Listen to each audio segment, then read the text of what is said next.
అవినీతి వైకాపా అంతానికి మా పొత్తు. జగన్ అక్రమాల కారణంగానే పోలవరం నిలిచిపోయింది. మద్య నిషేధం అని చెప్పి మద్యం సిండికేట్ నడుపుతున్నారు. అభివృద్ధి చేయకపోగా భూమాఫియాతో పేటరైపోతున్నారు. అమరావతి పునర్నిర్మిస్తాం. తిరుమల వెంకటేశ్వర స్వామి పవిత్రతను కాపాడుతాం. ధర్మవరం సభలో కేంద్ర మంత్రి అమిత్ షా. మన భూమిలో అమ్మాలంటే జగన్ అనుమతి తీసుకోవాలట.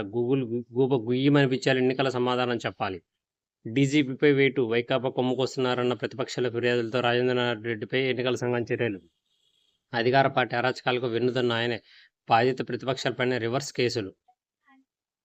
డీజీపీగా ద్వారకా తిరుమలరావుకు అవకాశం. సీనియారిటీ జాబితాలో 2వ స్థానంలో ఉన్న ఆర్టీసీ ఎండీ అంజనా సింహ, మాదిరెడ్డి ప్రతాప్ల పేర్లకు అవకాశం.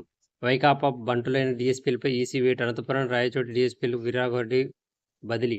ఇక దుష్టపాలన ముగింపే అభివృద్ధి అంటే అర్థం తెలియని జగన్. ప్రజావేదిక కూల్చివేతతోనే విధ్వంసానికి శ్రీకారం. రాష్ట్ర అభివృద్ధికి కేంద్రం కట్టుబడింది. ఈనాడుతో పురంధేశ్వరి వెల్లడి.